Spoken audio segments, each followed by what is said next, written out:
Have you ever tried having students peer review one another only to have the process not work out? Peer reviewing is an important and effective tool for improving student work, but it can often go wrong. Today, let's chat about a few simple steps you can take to ensure peer editing works in your classroom. First, peer editing is an important process to include in your classroom for several reasons. For one, a teacher can't easily read every student's draft and provide timely feedback, so peer editing gives every student an opportunity to receive advice on their work. For another, students enjoy the benefit of seeing what peers have produced and can gain inspiring ideas through the sharing process. Unfortunately, when we put students' papers into the hands of another student, we get mixed results.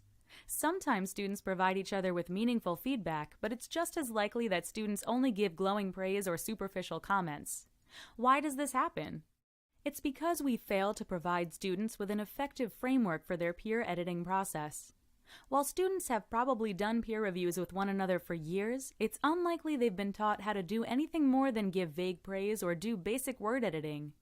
First, teachers must teach students to see peer editing as a mutual process.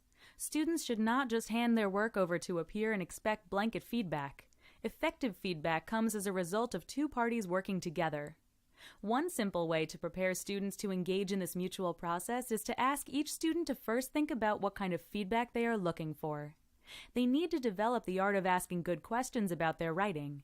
If students say, "Just give me feedback on everything," then they are not going to receive very useful or targeted comments. If instead they think, "I want to know if my evidence effectively supports the claims I make," then this is much more likely to get specific feedback. So the first step requires that students can be detailed and self-reflective thinkers when it comes to their work. Next, before students pass their work over to a peer, they should take a few moments to write down what feedback they're looking for. They can do this in a general memo at the top of their work, or they can call attention to specific areas throughout. The more specific they frame their questions and requests, the easier it makes it for their peers to respond. Once students specify the kind of feedback they want, they can pass it to their peers. Peers can then review the work and provide feedback specific to what their classmate is looking for. This makes the process both easier and more meaningful for both students.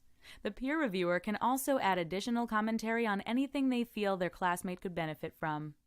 Just like each student's memo should ask for specific feedback, each peer reviewer should offer specific advice. Instead of saying, "Pay more attention to your details," they could say something more like, "I recommend that you add an explanation of how your evidence here supports your claim." When students get better at asking for targeted feedback, they find that the feedback they do receive is more specific and helpful to them. They also have a greater interest in that feedback since they themselves were the ones who derived the requests.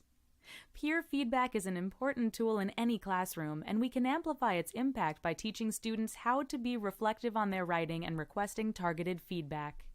As a teacher, model all aspects of the feedback and review process yourself, and even have students write memos to you on their work. So next time you want to have students peer edit one another's work, try these tips and see how much more valuable the process becomes.